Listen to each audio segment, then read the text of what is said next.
Bonjour. On croit souvent que le grand cycle des apparitions et de l'intervention de la Vierge a commencé avec le don de la médaille miraculeuse en 1832, une médaille d'ailleurs qui porte cette date à son revers. En réalité, il y a eu bien avant des annonces de plus en plus précises de ce rôle extraordinaire qu'aurait la Vierge Marie dans ces derniers temps de l'Église, en attendant l'épreuve finale, celle du dernier Antéchrist. On peut le dire.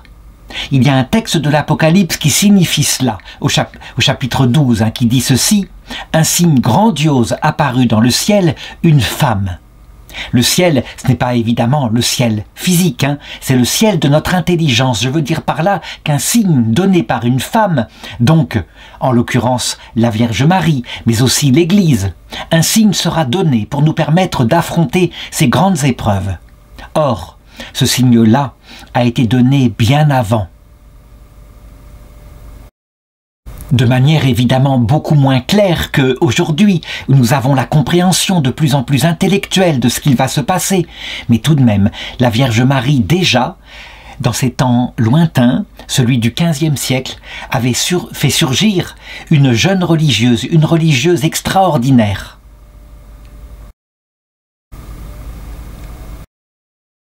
Mais déjà, pour préparer son message, la Vierge Marie avait fait surgir, au début du XVIe siècle, une jeune religieuse, habitant en Équateur, et qui, véritablement, je vais le raconter, sa vie est incroyable. C'est une véritable leçon de théologie, visible, palpable, qui raconte tout ce que maintenant nous commençons à découvrir et qui est présent dans l'Évangile.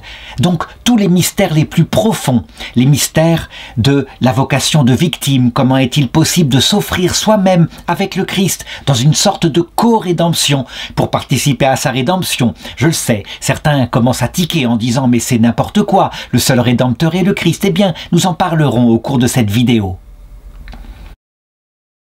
Mais pas seulement ça, aussi concernant les épreuves, la manière dont l'Antéchrist, à une génération particulière, celle du XXe siècle, interviendra pour détruire l'Église, ce qui n'est évidemment qu'une première étape. La victoire se terminant par un grand renouveau de l'Église, miraculeusement par l'intervention de la Vierge Marie, un peu comme le prophète Élie tout d'un coup, sans qu'on sache pourquoi, disait « à partir de maintenant, la pluie revient ». Elle donne aussi, à travers une série de prophéties extraordinairement précises, pas celles qu'on a l'habitude de voir, qui sont un peu floues, difficiles à interpréter, toute l'histoire de la manière dont la religion fut détruite dans le monde à partir de la grande crise du XIXe et du XXe siècle. Et enfin, les remèdes pour passer cette épreuve, les fameuses 3 blancheurs, mais j'en parlerai au cours de cette vidéo.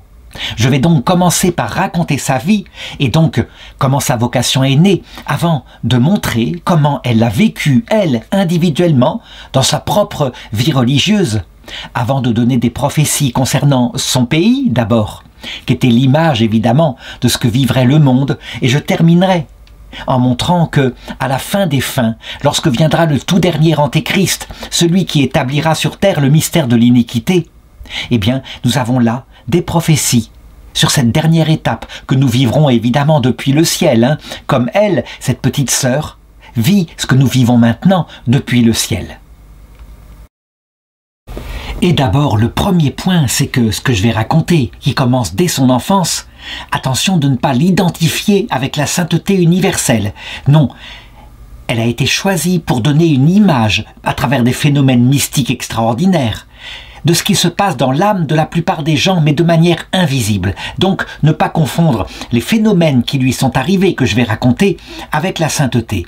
Elle naît donc en Espagne, dans le nord de l'Espagne, au Pays Basque, à Vizcaya, en 1563. 1563, c'est donc le milieu du XVIe siècle. Et voici depuis plus de 50 ans que l'Espagne est devenue la plus grande puissance, ne serait-ce que par la découverte des terres nouvelles, la Nouvelle-Espagne, l'Amérique centrale, l'Amérique du Sud.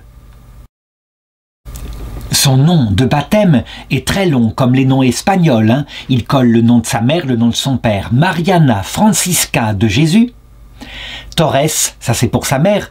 I Berriochoa, Elle est la première fille de Diego Torres et de Maria Berriochoba, qui sont de pieux catholiques, qui vont l'élever, comme ça se passe à l'époque, dans le culte de Dieu, avec une spiritualité évidemment très solide, mais aussi très tenue, il faut le reconnaître, par l'Inquisition espagnole. Je veux dire par là que l'Église d'Espagne, après la Reconquista qui s'est terminée en 1492, elle a maintenu véritablement, pour résister en particulier au protestantisme qui prenait une partie de le reste de l'Europe, elle a tenu en mettant des barrières de fer pour le troupeau, pour qu'il marche vers la vie éternelle. Et elle se développe de cette façon-là, dans une véritable piété, mais qui ne va pas rester simplement avec un culte pour Dieu, mais avec très tôt des apparitions de la Vierge Marie. C'est étonnant parce que le Christ lui-même, depuis son tabernacle, l'a invitée à communier très vite et elle fait sa première communion dès l'âge de 9 ans, tandis qu'elle voit peu après la Vierge Marie, l'Immaculée, sous ce vocable-là, alors que le dogme n'est pas du tout proclamé, mais qui s'adresse à elle pour l'engager à sa suite et d'entrer bientôt dans une congrégation dont la spiritualité est justement centrée sur l'Immaculée Conception de Marie. Il faut savoir que, bien avant le dogme, les fidèles y ont cru et que la solution pour expliquer que Marie puisse être à la fois Immaculée Conception et sauvée par le Christ n'est venue que très tard, par un théologien comme Duns Scotus, qui était un franciscain. Et donc ce n'est pas étonnant que cette congrégation en question, qui vient d'être fondée, soit très proche des franciscains, puisque Duns Scotus était lui-même franciscain. À cette même occasion, alors qu'elle a à peine dépassé 13 ans, voici que le roi Philippe II, roi de toutes les Espagnes, décrète en 1576 la fondation d'un couvent royal, donc qui sera aidé par les finances de l'État, couvent de l'Immaculée Conception, qui s'installera à Quito, donc dans ce qui deviendra plus tard l'Équateur, mais qui à l'époque fait partie de la Nouvelle-Espagne. Il faut évidemment des religieuses qui partent d'Espagne, il faut aussi une mère supérieure, une fondatrice, et ce sera, c'est un hasard, peut-être pas, mais ce sera la tante de Mariana, qui deviendra mère Maria de Jésus, Taboada. Et donc forcément, quand elle apprend que sa propre tante part ainsi pour l'Espagne, et le voyage est dangereux, ça se fait dans un bateau à voile, ça dure plus d'1 mois, elle veut la suivre, elle veut elle-même suivre cette tante.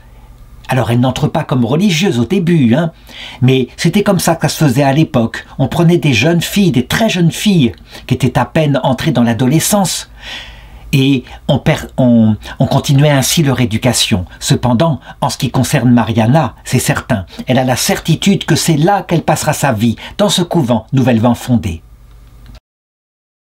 Voici une carte qui indique l'endroit où va se situer ce nouveau couvent. Et donc on le voit, il y a forcément voyage en mer très long, mais aussi voyage à travers la jungle équatorienne. Il faudra certainement un jour se pencher sur ce voyage qui, manifestement, probablement, était aussi une image symbolique de ce qu'elle devait révéler au monde. Elle part donc avec 5 religieuses, dont sa tante, et elles arrivent ainsi.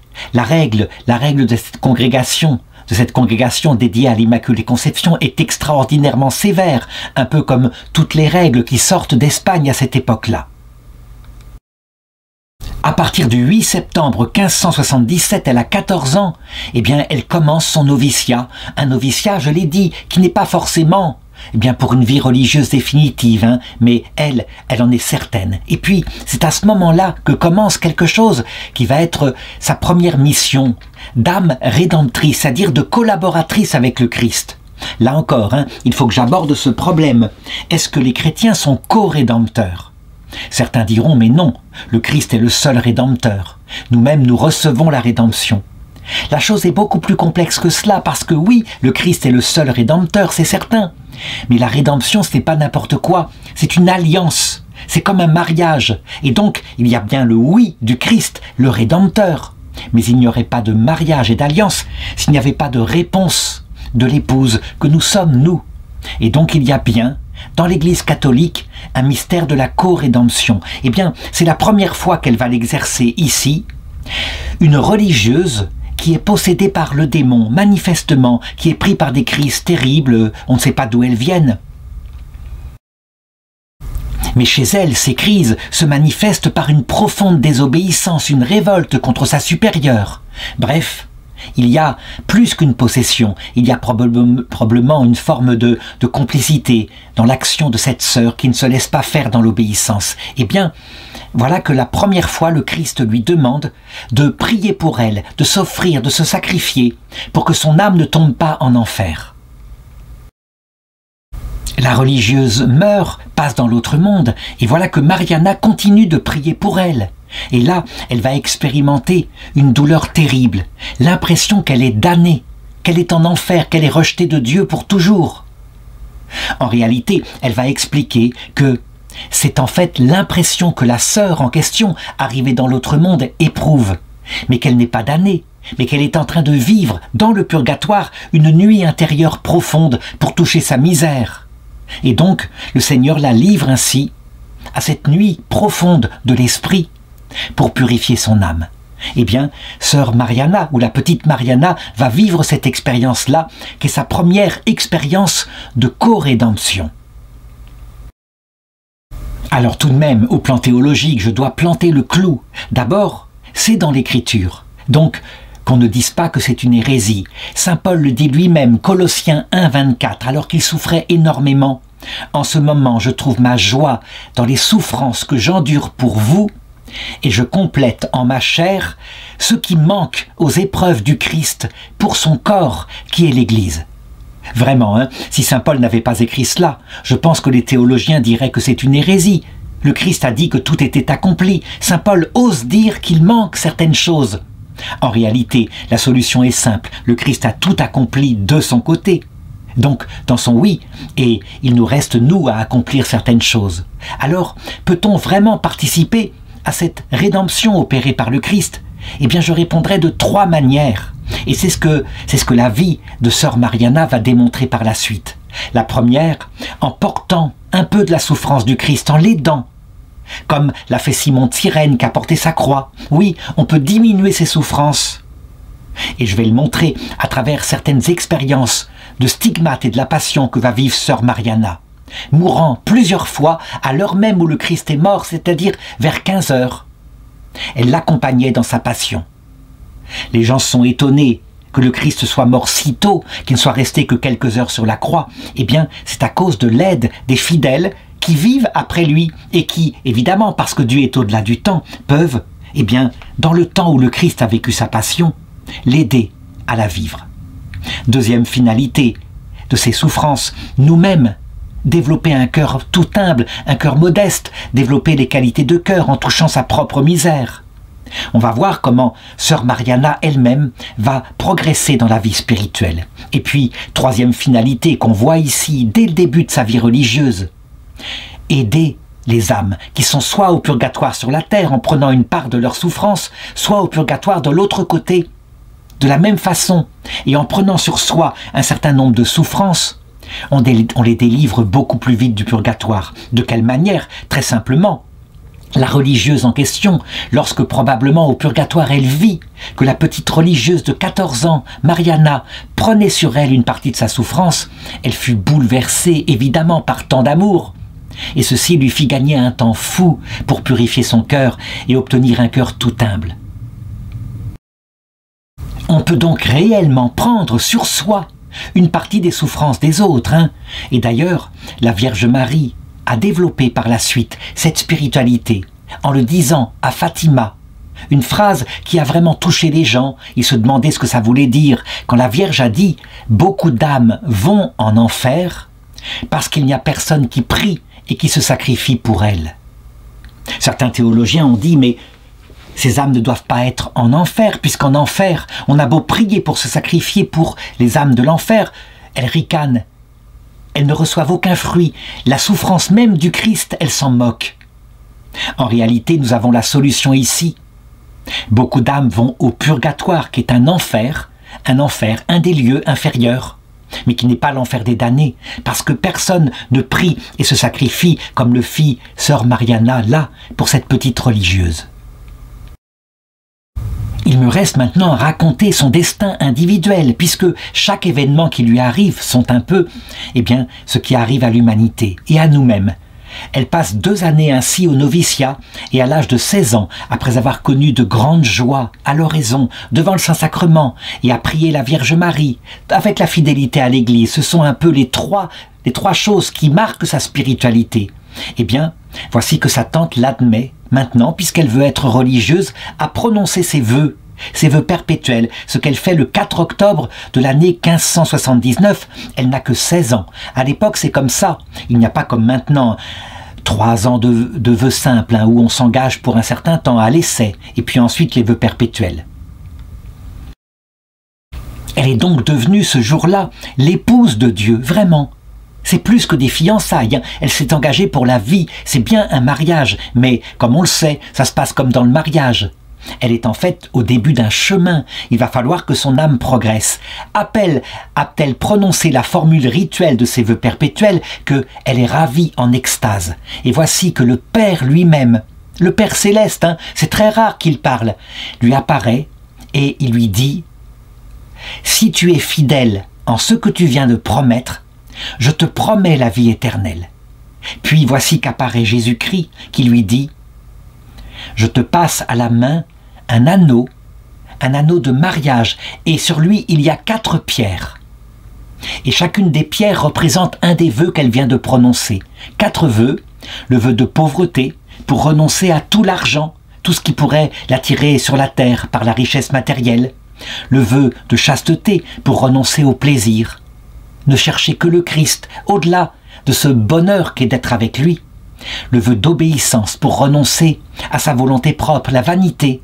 Donc, ne faire que la volonté de Dieu à travers la volonté de sa supérieure. Et le vœu de clôture, puisque c'est un couvent contemplatif, elle n'en sortira pas.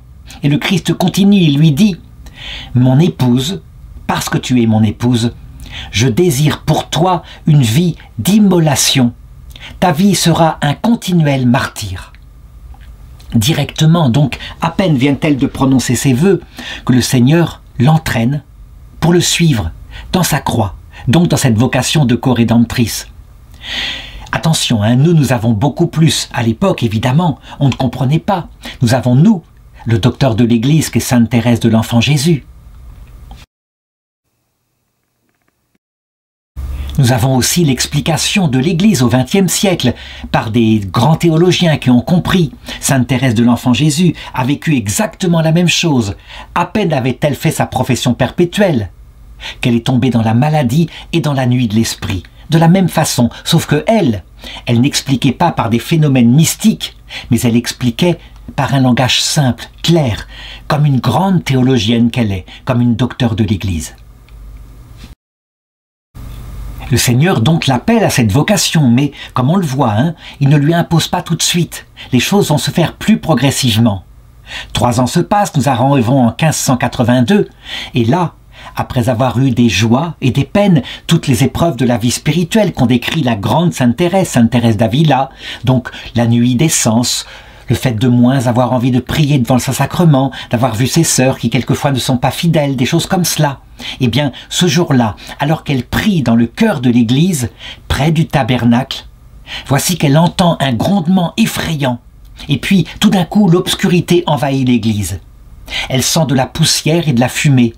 Puis, l'autel s'éclaire et Jésus lui apparaît en croix, avec à côté sa mère, il y a aussi Saint Jean, il y a Sainte Marie-Madeleine. Elle est en fait devant la Passion, le Christ en train d'être crucifié sur le Golgotha. Et tout cela, je l'ai dit, près du tabernacle. Aussitôt, elle est bouleversée. Mariana est surprise de voir une telle douleur. Et là, elle se frappe la poitrine et elle dit « C'est de ma faute, c'est à cause de mes péchés. C'est le châtiment qui porte sur le Christ à cause de ce que j'ai fait. » Probablement avait-elle commis peut-être un petit acte de désobéissance juste avant, pour que, justement, ayant cette vision, elle voit que celui qui a crucifié le Christ, c'est nous-mêmes, effectivement, c'est notre propre péché. Mais, en fait, l'ange qui est à côté d'elle, l'ange gardien, la relève, la rassure et lui dit « Ce n'est pas à cause de ta faute simplement, ne crois pas cela. C'est à cause, lui répond Notre-Dame, à cause de toutes les fautes du monde criminel. C'est ça qui est la cause de la douleur, de la tristesse du Christ. Et puis la voix du Père qui intervient et qui dit « Il y aura un grand châtiment sur l'Église au XXe siècle. » Au XXe siècle, hein, donc le siècle beaucoup plus tard. Et effectivement, je vais le raconter, les prophéties qu'elle va donner sur le XXe siècle, maintenant que nous sommes au XXIe siècle, c'est incroyable, c'est d'une extraordinaire précision. Je n'ai jamais vu des prophéties aussi précises, sauf peut-être à l'apparition de Fatima, et encore. Pour le moment, tout lui arrive de manière charismatique, on peut le dire, et elle voit le Christ agonisant qui dit « Je punirai l'hérésie, je punirai l'impiété, je punirai l'impureté. » Je ne commande pas pour le moment, puisque j'aurai l'occasion. Elle aura par la suite des prophéties qui dévoileront très précisément pourquoi ces trois choses-là sont un mécanisme qui conduit l'Église à sa dégradation. La Vierge Marie la questionne. « Ma fille, veux-tu te sacrifier pour les hommes de cette époque qui viendra, le XXe siècle ?» Et elle aussitôt, elle répond « Oui, je le veux. » Alors, 3 épées transpercent aussitôt le cœur de la jeune fille et la plongent immédiatement dans un état de mort, pas seulement mystique, un état de mort physique. Elle tombe par terre, les religieuses se précipitent. Elle est morte. On la met sur son lit, on l'habille, on lui met des couronnes de roses autour de la tête. On annonce son décès et on prépare son enterrement qui aura lieu le lundi suivant. Elle, pendant ce temps, elle est arrivée dans l'autre monde. En réalité, je vais le montrer, elle n'est pas vraiment morte, mais c'est la première mort qu'elle va connaître. Elle va en connaître 2 autres avec la 3e qui sera sa mort définitive, à l'âge de plus de 70 ans. Elle connaît donc là un voyage dans l'autre monde, un peu à la manière de Saint Paul, ce que nous appellerions une expérience proche de la mort. Elle arrive après un tunnel dans l'autre monde, et là, elle voit Jésus-Christ qui lui apparaît et qui lui présente 2 couronnes, 2 possibilités. L'une d'elles, c'est la possibilité maintenant d'entrer dans la gloire immortelle du paradis. C'est une couronne d'or, lumineuse, magnifique, pleine de joie, pleine de béatitude. Et l'autre, c'est une couronne de lys blanc, mais qui est entourée d'épines. Et elle comprend qu'il s'agirait de retourner sur la terre pour vivre sa vie religieuse et pour souffrir pour le monde. Et le Christ ne lui impose pas un choix, il lui propose de choisir. Il est évident, quand on voit des personnes qui font des NDE, que leur immédiat réflexe, c'est de dire « je choisis la couronne d'or, la vie éternelle, on y est si bien, il n'y a plus les soucis de la terre ». Mais parfois il arrive que des mères de famille, parce qu'elles ont leurs enfants sur terre, malgré tout décident de revenir sur la terre pour terminer leur mission. Parfois c'est Jésus qui l'impose. Elle, immédiatement et spontanément, Mariana, elle va choisir la couronne blanche. Le Seigneur, elle lui dit « je désire retourner sur la terre pour pouvoir aider ». Il y a la Vierge Marie qui est là aussi et qui l'assure qu'elle l'aidera. Elle sera toujours avec elle dans les grandes souffrances qu'elle aura à vivre. Et c'est ainsi que, le dimanche, alors qu'elle est sur son lit funéraire, tout d'un coup, les religieuses qui vont à l'office la voient qui est debout, qui est là et qui se prépare à chanter l'office avec elle. Elle est revenue à la vie. Et de fait, donc, on le voit, elle a accepté la mission de victime. C'est une vocation particulière. Il y a eu un appel du Seigneur, elle l'a accepté. Là, je voudrais m'arrêter un instant. Certains peut-être se disent « mais moi aussi, je veux faire cette mission. Je veux être une victime pour pouvoir ainsi aider des âmes du purgatoire. » En réalité, il faut évidemment être très prudent. Ne pas l'accepter du premier coup. Passer par les mains de la Vierge Marie. Parce que, en réalité, quand arrive l'épreuve, qui est toujours celle qu'on n'attendait pas. Je veux dire par là que si cette vocation est acceptée parce qu'on s'offre au Seigneur, il va nous envoyer évidemment l'épreuve qui nous retire notre trésor, ceux à quels nous tenons beaucoup. Et donc, j'ai vu souvent des personnes qui, dans un premier acte de générosité, croyant pouvoir tenir par elle-même. Une fois que la souffrance était arrivée, elle m'écrivait, elle me disait « Mais je demande au Seigneur de m'en délivrer, je suis allé trop vite, j'ai demandé trop. » En passant par la Vierge Marie qui connaît nos limites, l'épreuve, peut-être, on peut l'accepter, mais je pense que il faut toujours passer par elle. Elle sait très exactement quel genre d'épreuve elle doit nous envoyer pour ne pas que ça aille trop loin.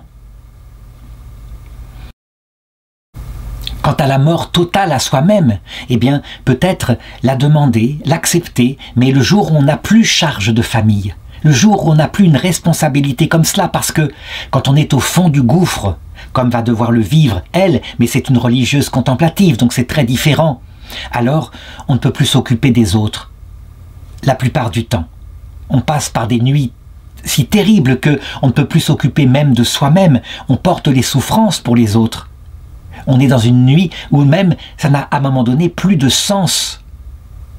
Telle est l'épreuve ultime qu'on appelle la nuit de l'esprit, qu'a bien décrit saint Jean de la Croix. Pour Mariana, je l'ai dit, elle va le vivre intérieurement, mais c'est un avantage. Tout est vécu aussi extérieurement pour que nous comprenions. Et donc, une apparition a lieu le 17 septembre 1588. Elle n'a alors que 24 ans et voici que lui tombe la nuit totale, avec la passion du Christ. Voilà ce qui est raconté. Alors qu'elle est en train de réciter les prières de minuit, un frisson très violent ébranle son corps, lui arrache un cri de douleur. Elle est aussitôt transportée par les religieuses dans son lit et on découvre que ses mains, ses pieds et son côté présentent des blessures profondes, son côté en particulier comme s'il avait reçu un coup d'épée. Le lendemain, on prévient le médecin et il la trouve sans force et le corps paralysé. Et là, elle va rester ainsi sur ce lit pendant une année de souffrance. Elle va connaître alors sa deuxième mort physique. Nous sommes le mercredi, le second mercredi du mois de septembre 1589. Elle a 25 ans et à 9 h du soir commence son agonie. Alors les prêtres viennent, on lui donne les 3 sacrements, dont le viatique pour la vie éternelle. Elle rend son dernier souffle le vendredi à 3h30 de l'après-midi. Et donc de nouveau ses funérailles sont prévues pour le lundi suivant. Mais voici que le dimanche, bien avant l'aube, comme le Christ qui était ressuscité le jour de Pâques, eh bien, elle la trouve, les autres religieuses, avec stupéfaction, elle est à l'office, de nouveau avec elle, et elle prie comme si de rien n'était.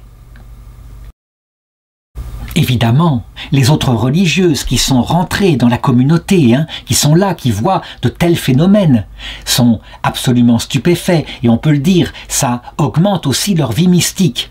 Oui, c'est vrai, mais comme je vais le raconter, pas seulement. Je dirais presque que la communauté elle-même va être prise par la vie mystique de la sœur de façon très étrange. D'abord, tout à fait naturellement, à l'âge de 29 ans, eh bien, on décide de procéder à une élection. La mère abbesse étant décédée, eh bien, la communauté se porte pour élire une nouvelle mère abbesse, une supérieure de la communauté, et les voix se portent sur elle, sur Mariana, qui évidemment dirige sa communauté avec beaucoup de douceur, mais en restant totalement fidèle à la totalité de la règle, avec les sacrifices, les pénitences qui sont pratiqués.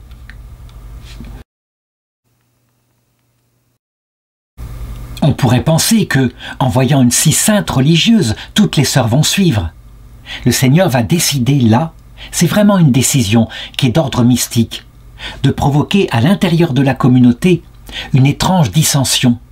Vraiment, on peut presque la lire à la manière dont parle saint Paul. Quand il parle de l'écharde, il dit que le Seigneur lui a envoyé aussi un ange de Satan chargé de le souffleter.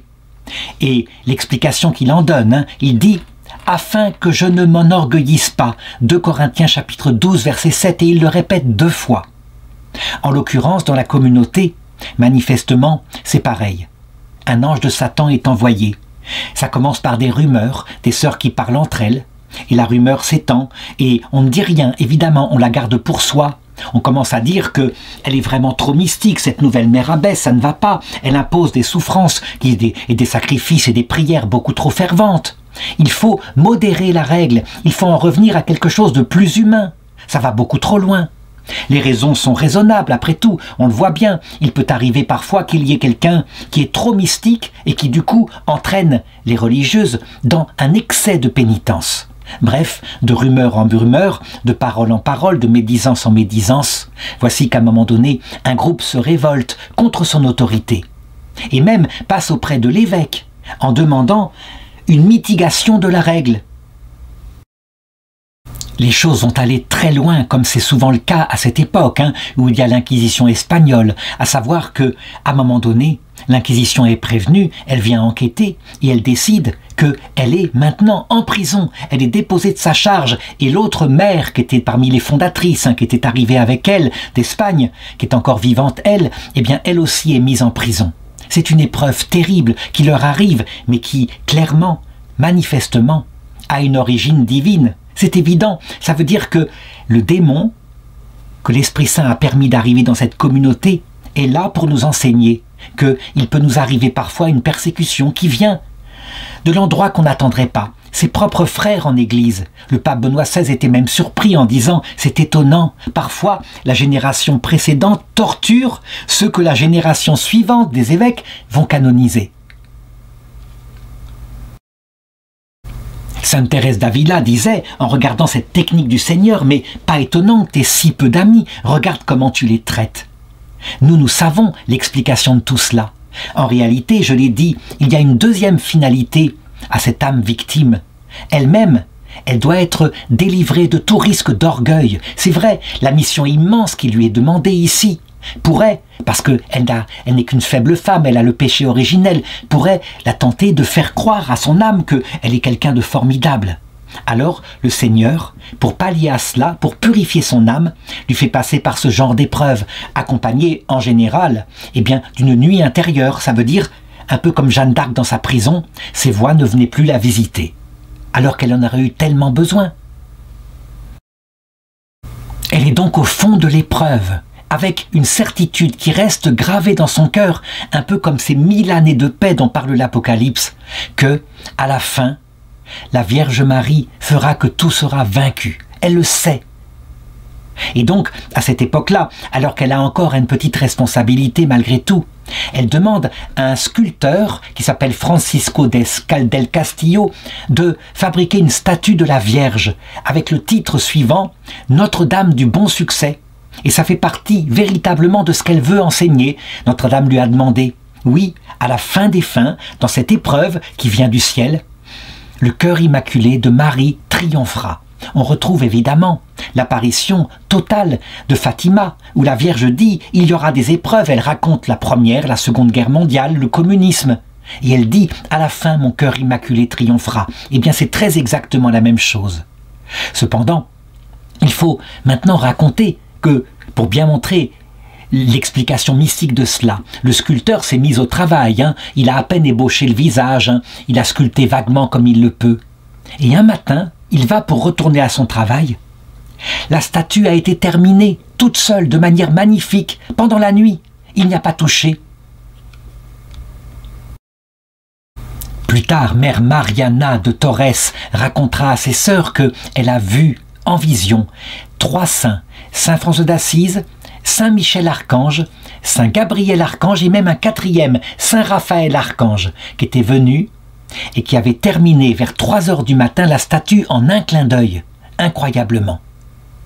Qu'est-ce que ça signifie au niveau mystique? Eh bien, que le jour où la Vierge Marie décide que l'épreuve est terminée, qu'elle a suffisamment appris à notre cœur notre humilité, la Vierge Marie y met fin instantanément, par sa propre décision, parce qu'elle a tout pouvoir auprès du cœur de Dieu. Et elle passe aussi par ceux qui sont avec elle, la Vierge Marie, à savoir tous les anges qui sont au service de notre rédemption, qui sont là. Il y a aussi Saint François d'Assise, c'est le patron de la congrégation où elle est. Tout ceci montre que les épreuves qui nous arrivent sur la terre, évidemment, sont envoyées par la communion des saints, qui sait parfaitement ce qu'il nous faut pour développer notre humilité. C'est une manière de regarder les choses de notre vie qui, évidemment, nous permet d'éviter bien des angoisses. Quand nous avons des échecs en particulier. Est-ce que la victoire viendra forcément en ce monde? Pas toujours. Mais ce qui est certain, c'est qu'elle viendra dans l'éternité. Pour ce qui est d'elle, évidemment, puisqu'elle doit montrer ce qu'est la victoire va se réaliser ici-bas sur la terre, et voilà comment ça va se passer. D'abord, l'épreuve va durer 5 années. Elle a été déchue de sa charge. Une nouvelle abbesse, qui était la chef des religieuses révoltées, a été élue. Elle veut mitiger la règle, comme je l'ai dit. Et elle, eh bien, elle est redevenue une religieuse parmi les religieuses. On regarde son attitude, attitude de profonde humilité. Elle ne dit rien, elle ne se révolte pas. Elle suit la règle comme une simple religieuse. Elle prie pour les sœurs. Elle prie véritablement, en particulier, pour la nouvelle abbesse révoltée. Et la Vierge Marie lui demande, effectivement, de prier pour cet ennemi. Mais plus que cela, non seulement elle prie pour sœur Magdalena, mais on dirait que elle prend véritablement un effort pour être bonne avec elle, pour lui obéir, pour la mettre en valeur. Arrive l'année 1599, donc après 5 années d'épreuve, elle a maintenant 36 ans. La Vierge Marie lui apparaît de nouveau et lui assure que les épreuves qu'elle vit, qui sont très grandes, qui sont terribles, accompagnées d'humiliation, en fait, servent à retenir la colère divine non seulement contre les péchés actuels des habitants de la colonie, ici, en Équateur, mais aussi contre ceux commis après son indépendance, qu'aura lieu, lui annonce-t-elle, au XIXe siècle. Donc j'en parlerai tout à l'heure, des prophéties très précises concernant ce pays. Mais on le voit. Dans notre propre vie spirituelle, lorsqu'il nous arrive ce genre d'épreuve, on est conscient profondément, quelque part, même quand on est au fond du gouffre, que finalement c'est une communion des saints. Ça aide pour des gens qui n'ont pas reçu autant de révélations que nous. La Vierge là lui apparaît pour lui dire, alors que la plupart du temps, c'est simplement une connaissance diffuse, profonde, mais certaine. Pendant ce temps, l'enquête a eu lieu, et donc, dans cette année 1599, l'évêque de Quito, qui a diligenté une enquête, qui a interrogé les sœurs, qui a vu ce qui s'était passé, il décide de rétablir Mère Mariana à la tête du monastère, au titre de mère fondatrice, et il lui décide de lui donner le titre d'abbesse, et que l'ancienne abbesse, celle qui était révoltée, est maintenant, à son tour, une religieuse, une simple religieuse. On pourrait dire qu'à ce moment-là, ayant retrouvé son rôle de supérieure, elle va pouvoir se venger de Mère Magdalena. Pas du tout. Quand Mère Magdalena va tomber malade 2 ans plus tard, en 1601, une maladie qui va la conduire à la mort, ce sera elle qui s'occupera de Mère Magdalena le plus intensément pour l'accompagner, sans jamais lui faire remarquer quoi que ce soit, sans jamais revenir, ni même triompher en l'humiliant. Loin de là. Là encore, on le voit, c'est une manière de se comporter en chrétien que d'aimer ses ennemis de cette façon-là, sachant que la plus belle vengeance, évidemment, c'est de répondre à la haine de quelqu'un par un amour qui ne se souvient même plus du péché et de l'offense passée. Évidemment, à cette époque de sa vie, on le voit, la purification s'est faite. Elle est détachée de sa propre réputation, de sa propre gloire, de ses postes. Il n'y a plus que Jésus, Marie et l'amour de l'Église qui comptent pour elle. Et donc, à ce moment-là, Sainte Thérèse d'Avila dira, elle en est rendue à la 7e demeure, une demeure où, libérée de tout, peut arriver maintenant l'apostolat, c'est-à-dire les révélations qui vont lui être données concernant d'abord son pays, qui n'est pas encore un pays, qui est une colonie, l'Équateur, puis le monde entier, et en particulier l'épreuve du XXe siècle. Donc, je vais maintenant raconter la série des prophéties qui lui sont données, là, à partir de l'âge de 47 ans. Elles sont intéressantes à comprendre puisque elles sont très précises, et donc, ce qui d'abord est raconté concernant l'Équateur, eh bien, c'est comme une petite parabole aussi, concernant l'attitude de Dieu ou le comportement de Dieu par rapport à l'humanité entière. Comme toujours, son individu, deuxièmement l'Équateur, troisièmement l'humanité. Et on pourrait appliquer à nous-mêmes après. Mais on voit, c'est toujours la même pastorale de Dieu. Donc entre 1588 et 1634, la Vierge Marie va lui révéler une série de choses concernant l'Équateur. Elle va lui dire que bientôt, ce pays cessera d'être une colonie de l'Espagne et deviendra une république libre qui s'appellera l'Équateur. Et il y aura besoin à cette époque-là d'âmes pour lui permettre d'affronter de si nombreuses calamités publiques et privées que ce couvent-là qui est présent, il y aura toujours quelques âmes cachées qui seront comme des violettes, qui offriront leur vie pour éviter des grands malheurs sur ce pays. Là encore, je raconte les choses matériellement, mais de fait, Mariana la vit intensément, cette révélation. C'est si fort, elle voit les souffrances de son pays, qu'elle tombe encore une fois par terre, comme morte. Mais cette fois, on ne l'enterrera pas, évidemment. Je veux dire qu'on ne préparera pas son enterrement, on se doute que c'est encore une mort mystique. Et les choses vont plus loin. Elle lui montre comment il y a une lutte de gens qui véritablement détestent l'Équateur chrétien, avec cette évangélisation due à l'Espagne, qui eux disent que tout cela ce sont des superstitions, et qui luttent farouchement, qui dépensent énormément d'argent. Quand il est dit qu'il deviendra une libre république, en réalité, la Vierge parle de francs-maçons, de libres penseurs, qui croient qu'il n'y a rien après la mort. Et puis, à un moment donné, la Vierge lui annonce que viendra un dirigeant formidable, un vrai chrétien. Un chrétien qui consacrera le pays au cœur sacré de Jésus-Christ. Et cet acte-là qu'il fera sera considéré comme bon au point que le pays sera protégé dans les générations suivantes, en partie, par cette consécration. Il sera tellement aimé de Dieu que, à un moment donné même, le Seigneur lui offrira la palme du martyr. Il sera assassiné par ceux qui sont ennemis de l'Église, pas loin d'ailleurs de la place où se trouve le couvent à Quito. Et la Vierge est très précise, elle le dit avec des termes où elle désigne l'ennemi. Elle dit « Ces années seront funestes pour l'Église parce qu'une secte exécrable de la franc-maçonnerie prendra la direction du gouvernement civil. Il y aura une cruelle persécution qui frappera toutes les communautés religieuses et qui frappera aussi violemment celle où tu es actuellement, qui est la mienne. » Ce qui est étonnant avec une telle précision, c'est qu'il faut se demander si ça s'est réalisé. Eh bien oui, ça s'est réalisé. Le président, qui s'appelle García Moreno, a eu 2 mandats successifs. Entre 1861 et 1865, premier mandat, et entre 1869 et 1875, où il a été assassiné par 4 hommes. L'enquête a été diligentée, ces 4 hommes ont été vite exécutés.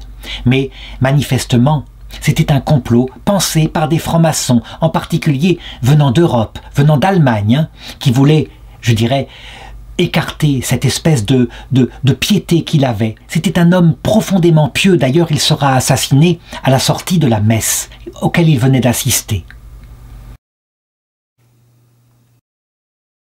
Quand on regarde ces 2 mandats qu'il a exercés, tout le monde est obligé de reconnaître qu'il fut une bénédiction pour l'Équateur, puisque non seulement il mit fin en 1860 à une guerre civile, provoquée par un général, le général Urbina, mais que ensuite, par son gouvernement intelligent, ne dépensant pas plus qu'il l'a, il redressera les finances du pays.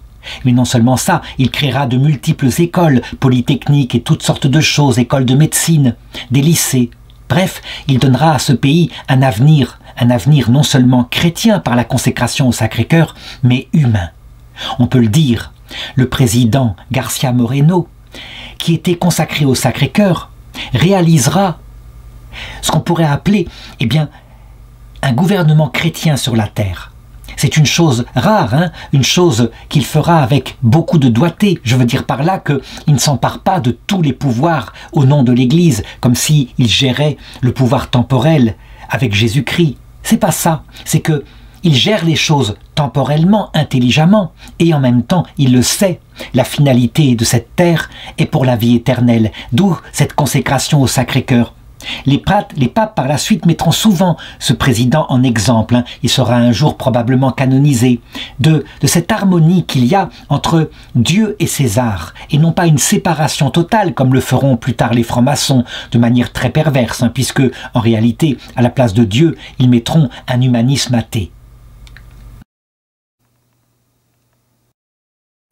Mais la Vierge continue de lui montrer le destin de ce pays, l'Équateur. Et le 21 janvier de l'année 1610, elle a 46 ans, La Vierge lui raconte la suite de l'histoire. Comment? Suite à cette phase de lumière donnée par le président Garcia Monero, comment il se lèvera alors, à un moment donné, à la fin du 19e siècle, des passions qui exploseront et il y aura une totale corruption des mœurs. Satan régnera presque complètement au moyen des sectes franc-maçonnes et celles-là concentreront leur activité négative sur les enfants pour maintenir cette corruption générale. Et la Vierge prononce cette phrase terrible « Malheur aux enfants de cette époque ».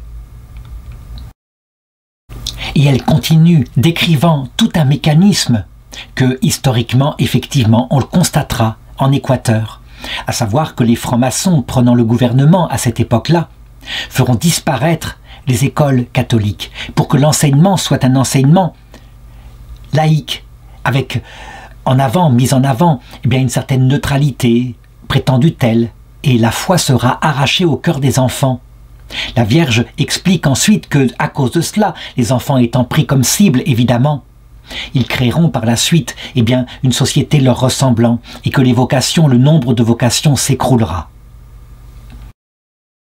Évidemment, quand on constate l'extraordinaire réalisme de ce récit, on se dit que pour la troisième partie, à savoir les prophéties que la Vierge va donner pour le 19e et le 20e siècle, mais dans l'humanité entière, ça doit être tout aussi précis. Et donc, il me faut raconter ici la grande prophétie qui va se réaliser le 2 février 1634 par un signe très fort.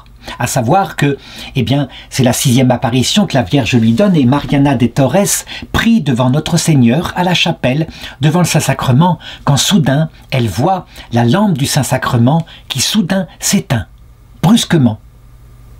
Puis, elle voit la Vierge Marie qui apparaît un peu plus tard et qui rallume elle-même la lampe. La Vierge Marie est là avec son costume de Notre-Dame du Bon Succès, selon l'œuvre qui a été réalisée un peu plus haut. Et ensuite, elle lui explique la raison de ce qui s'est passé, de ce signe, l'obscurité dans le sanctuaire, le Saint-Sacrement, la lampe qui est éteinte, et puis, à un moment donné, voici que la lampe s'allume à nouveau. Et elle lui donne toute une analyse extraordinairement précise.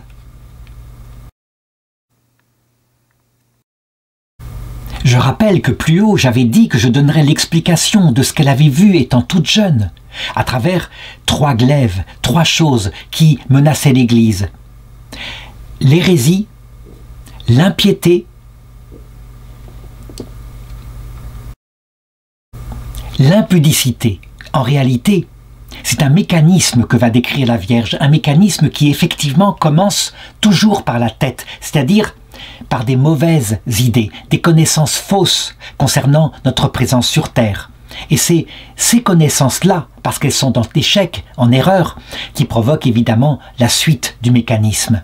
Et donc, la première raison, effectivement, elle le dit, la Vierge, de l'extinction de la lumière, c'est qu'à partir de la fin du 19e siècle et durant une grande partie du 20e siècle, diverses sectes foisonneront sur Terre à partir de républiques libres, et ces hérésies diront qu'il n'y a pas de lumière au-dessus de nous, qu'il n'y a que la terre qui compte. Et du coup, la lumière s'éteindra dans les âmes.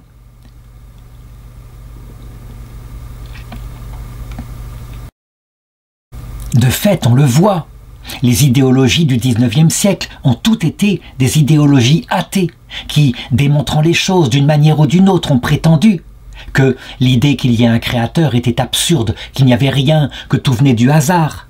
Tout a été attaqué par la science, montrant que poser un créateur était absurde, tout pouvait arriver tout seul.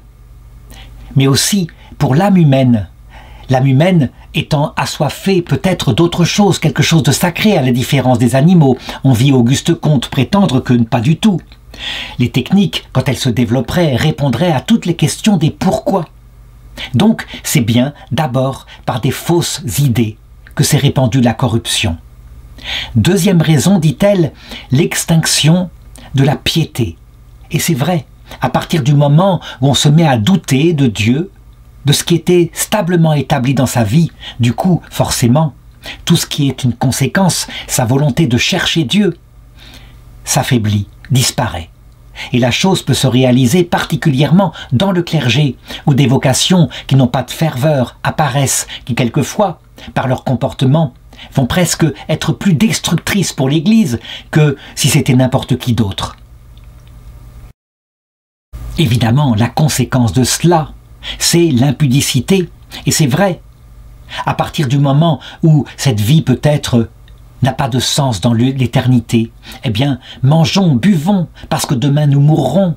C'est la conséquence immédiate, donnons-nous du plaisir, et donc, de fait, dans la vie religieuse, mais aussi auprès des fidèles, voit se développer, elle le dit, la Vierge, cette troisième cause, une liberté dépravée.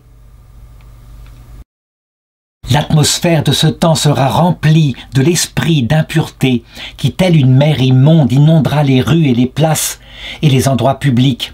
Et cette liberté fera qu'il n'y aura plus au monde une seule dame qui reste vierge dans son cœur.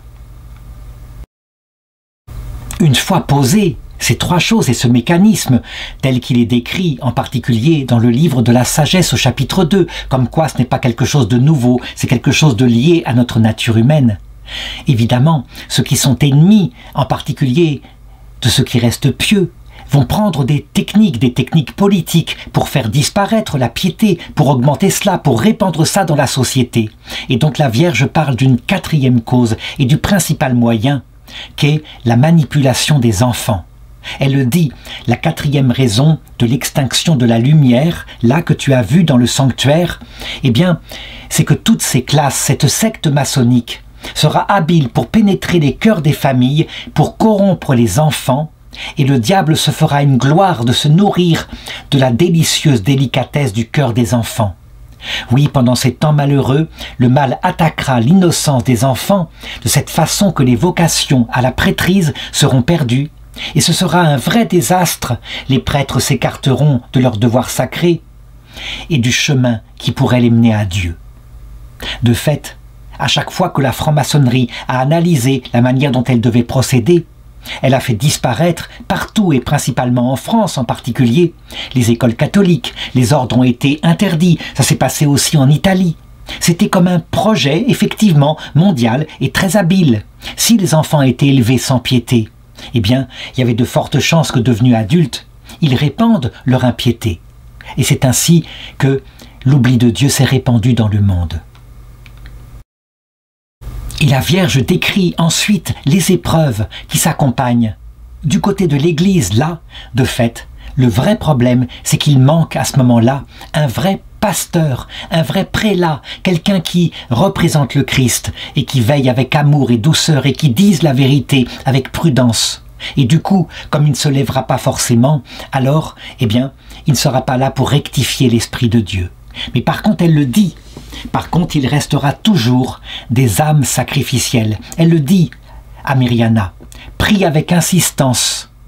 Fatigue-toi, pleure sans cesse, avec des larmes amères, dans le secret de ton cœur. Demande au Père du ciel que par amour, pour le cœur eucharistique, il envoie un bon pasteur, quelqu'un qui puisse de nouveau parler publiquement et remettre la piété dans les cœurs. De fait, on le voit dans l'épreuve que connaît l'Église actuellement. Très souvent, c'est ainsi.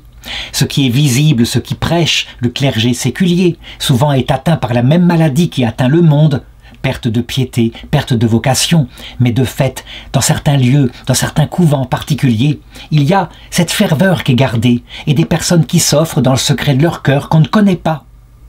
La chose avait été prophétisée à la fin de l'Évangile selon saint Jean pour bien montrer que cette épreuve-là, au cours de l'histoire de l'Église, a été vécue si souvent. Quand il est dit que Pierre meurt martyr, et Pierre c'est le symbole de l'Église visible dans le chapitre 21 de saint Jean, tandis que Jean, qui est le symbole de l'Église qui prie, Jésus dit « Et s'il me plaît qu'il demeure jusqu'à ce que je revienne, que t'importe, toi suis-moi » Et c'est vrai. Quoi qu'il arrive, quelles que soient les épreuves, il y a toujours des âmes ferventes, secrètes, qui gardent la prière dans leur cœur. Et la Vierge parle ici des trois choses qu'il faut garder à cette période terrible pour ne pas échouer, pour ne pas perdre la foi. Elle le dit, c'est le Christ dans son Eucharistie. qui est tellement adorée dans le couvent où vit la vénérable Mariana. Deuxièmement, le cœur immaculé de Marie. Son ordre est consacré à cela, avant même le dogme. D'ailleurs, il faut le remarquer. Elle annonce par avance que le dogme de l'Immaculée Conception sera proclamé par un vicaire du Christ, par un pape au XIXe siècle, ce qui a eu lieu. Et troisièmement, il y a évidemment la fidélité à l'Église, au pape. Elle le dit, il faut prier pour le pape. Elle annonce aussi qu'il y aura dans ce XIXe siècle la proclamation par le même pape qui avait proclamé l'Immaculée Conception du dogme de l'infaillibilité.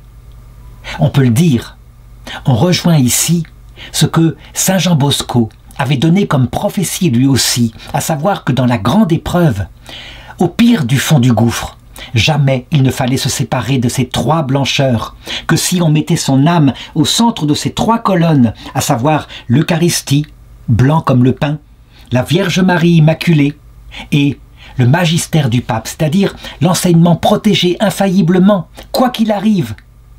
Et on en a la preuve, hein. Jamais, jamais, sur le siège pontifical, depuis que l'Église est l'Église, il ne s'est levé quelqu'un qui a proclamé comme étant vrai une hérésie, même dans le magistère ordinaire, comme le dira le pape Jean-Paul II. Quand on reste fidèle, quoi qu'il arrive à ces trois blancheurs, qu'on n'abandonne pas, par exemple, comme on le voit actuellement, c'est une grande tentation chez les chrétiens fidèles, abandonner la fidélité au magistère du pape. Quand on reste fidèle, évidemment aussi aux deux autres, ce que les progressistes, eux, avaient abandonné, on ne perd pas la foi. Pour signifier cette chose-là, la Vierge, dès le 8 décembre, jour de la future fête de l'Immaculée Conception, en 1634, la Vierge Marie apparaît à Mère Mariana. Et c'est la 7e apparition d'ailleurs. Elle apparaît non seule, mais elle apparaît avec des anges. Il y a Saint Michel, Saint Gabriel, Saint Raphaël qui sont là, qui portent des tuniques parsemées d'étoiles. Saint Gabriel, quant à lui, porte un calice contenant le sang du Christ, donc la blancheur, même si le sang est rouge, hein, la troisième blancheur. Et puis, il y a une quantité de lys blanc parfumé, ce qui signifie que les chrétiens doivent remettre absolument leur foi dans l'Église catholique et dans le pape. Saint Raphaël, l'ange, l'archange chargé de la guérison, portait une précieuse ampoule transparente et finement ciselée qui contenait un excellent parfum qui répandait dans l'air purifiant de l'atmosphère et faisait éprouver à l'âme une joie immense et une admirable tranquillité. Et il portait aussi de nombreuses étoiles de couleur violette qui brillaient et une plume d'or brillante où était gravé le nom de Marie. On le voit là encore, hein, c'est signifié de cette façon-là. Quand on remet son âme aux trois blancheurs, quoi qu'il arrive, la paix de l'âme est indestructible de fait. Et enfin arrive le dernier récit, la dernière chose, à savoir la fin de cette terrible épreuve. D'un coup, brutalement, la victoire du cœur immaculé de Marie, comme elle l'annonçait à Fatima. D'un coup vient le bon prélat, ou peut-être les bons prêtres, hein, qui viennent restaurer l'esprit des prêtres. Et la Vierge Marie le dit, « J'enverrai d'un coup ce Fils que je chéris, et que mon divin Fils et moi inonderons le monde d'un amour de prédilection et nous comblerons de beaucoup de dons et l'humilité du cœur et la docilité aux diverses inspirations de force pour défendre la Sainte Église catholique. Oui, il conduira avec une douceur toute divine les âmes consacrées au service divin. » De fait, on le voit, tout d'un coup, mystérieusement, par une cause qui n'est pas humaine, que les sociologues, voyant le retour des jeunes en masse à l'Église, se disent « sans doute ont-ils un besoin de tradition ». Ils ne voient pas que, en réalité, c'est la Vierge Marie qui décide que l'épreuve est terminée, que l'Église a assez appris, que maintenant, voici la grâce qui revient dans les cœurs.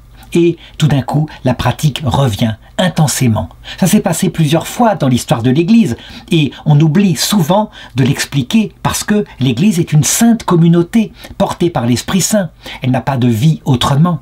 Ce qui veut dire aussi que l'épreuve qui précédait est voulue aussi par le Christ, un peu comme quand j'ai parlé de l'épreuve qu'avait vécue Mariana, quand les sœurs tout d'un coup qui l'aimaient se sont mis à la critiquer. Ça vient parfois du Christ. Le Christ parfois fait grandir son Église pour augmenter sa joie et la certitude que c'est lui qui la dirige. Et l'amour éclate de cette façon-là. L'amour pour Dieu grandit. Mais quand l'amour a grandi suffisamment, que l'Église, du coup, s'est crue être vraiment la maîtresse du monde, s'est enorgueillie, c'est le Christ qui décide de retirer ses grâces, de la conduire au désert, de l'abaisser, pour développer l'autre vertu nécessaire, l'humilité. Et ainsi se produit l'apostasie, et voici que les francs-maçons montent, et ils montent, et on croit qu'ils sont perdus. En réalité, tout cela est une pastorale de Dieu qui sait très exactement comment envoyer des punitions en retirant sa grâce, comment retirer la punition. Et la Vierge Marie est là qui veille à ce que ça ne se passe pas trop violemment. Finalement, c'est très exactement dans la vie de Mariana la même pastorale que Dieu utilise pour l'Église, pour l'Équateur. Elle l'a raconté, mais aussi pour l'Église au XXe siècle, au XXIe siècle. Nous sommes maintenant, justement, au XXIe siècle, et il se pourrait que l'épreuve soit terminée et que d'un coup, tout d'un coup, voici que l'Église se renouvelle de l'intérieur, sans qu'on explique pourquoi. Nous verrons. L'essentiel, c'est que Mère Mariana, après avoir vécu cette longue vie, avoir tout médité, tout compris, tout donné de cette manière charismatique, et bien voici que le 2 novembre 1634, elle a 71 ans, elle reçoit la Sainte Communion à la messe, et Jésus-Christ lui apparaît de nouveau, couvert de blessures.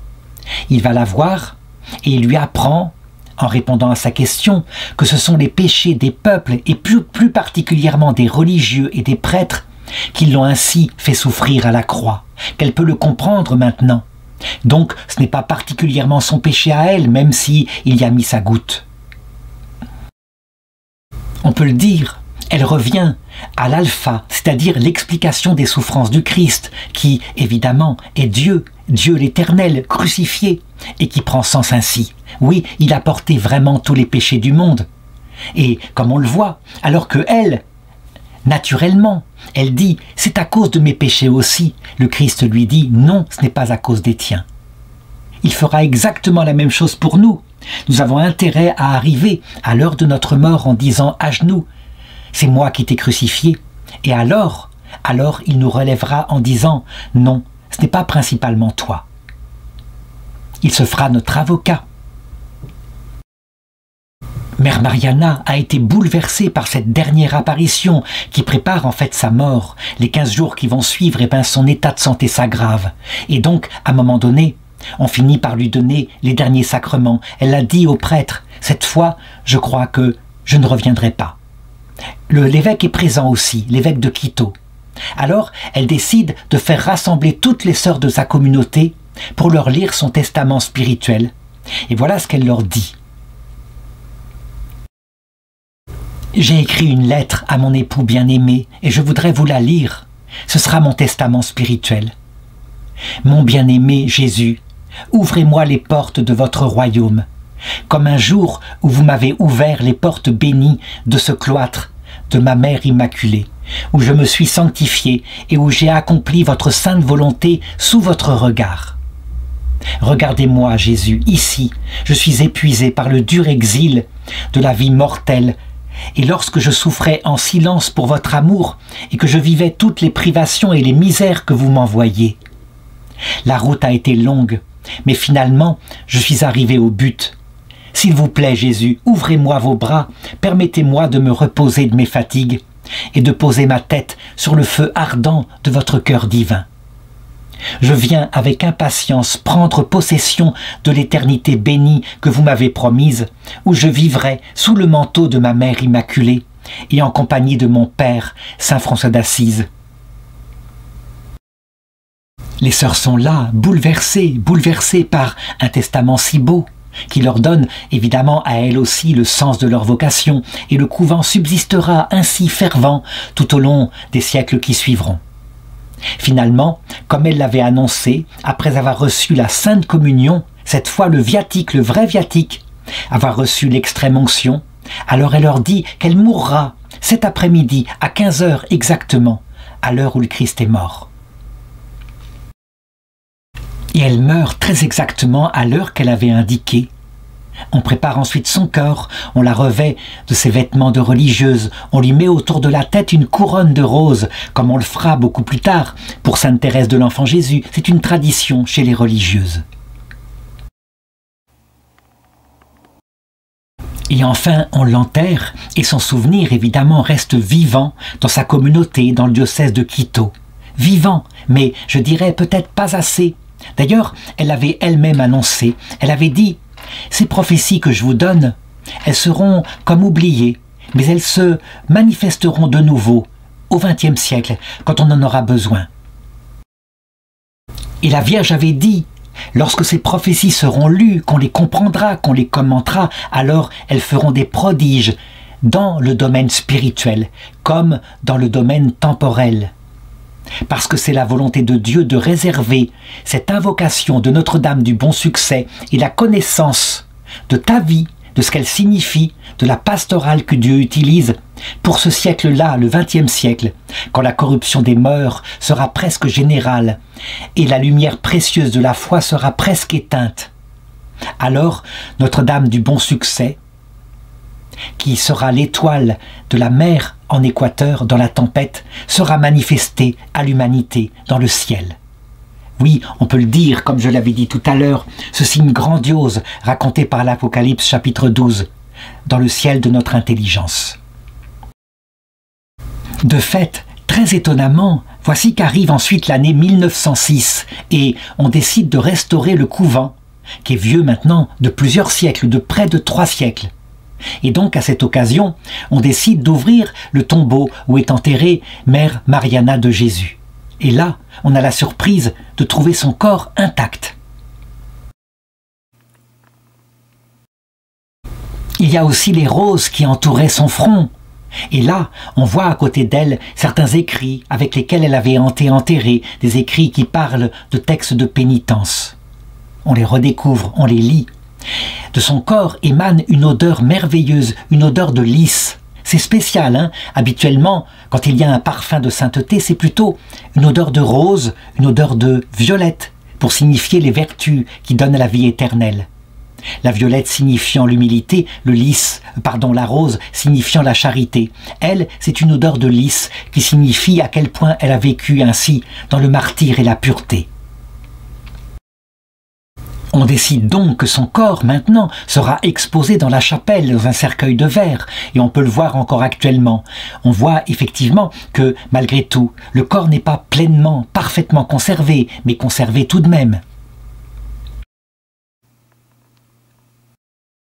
Ça me fait penser à une remarque qu'avait fait Sainte Thérèse de l'Enfant Jésus, qui elle-même était partie en Italie à l'âge de 15 ans et qui avait été dans plusieurs églises où les corps sont souvent exposés et qui avait été surprise par le mauvais travail des anges, en ce sens que, à part Saint Crispin, disait-elle, ils ne sont pas souvent très bien conservés.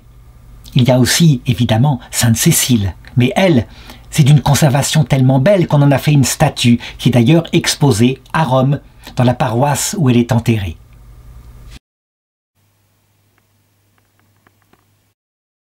Évidemment, l'évêque de Quito, en 1986, décide qu'on ne peut pas aller retarder plus loin. Il faut ouvrir absolument son procès en béatification.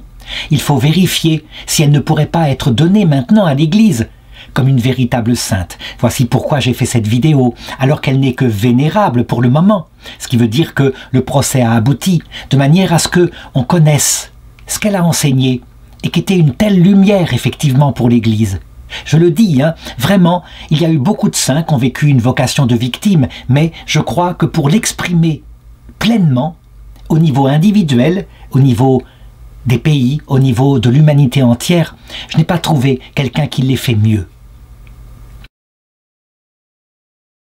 Je terminerai simplement cette vidéo en disant que, à la fin des fins du monde, lorsque viendra la toute dernière génération sur Terre, eh bien, ce que nous vivons, nous, maintenant, au XXIe siècle, avec la crise de l'humanisme athée, eh bien, la dernière génération le vivra avec un antichrist encore plus puissant, plus séduisant.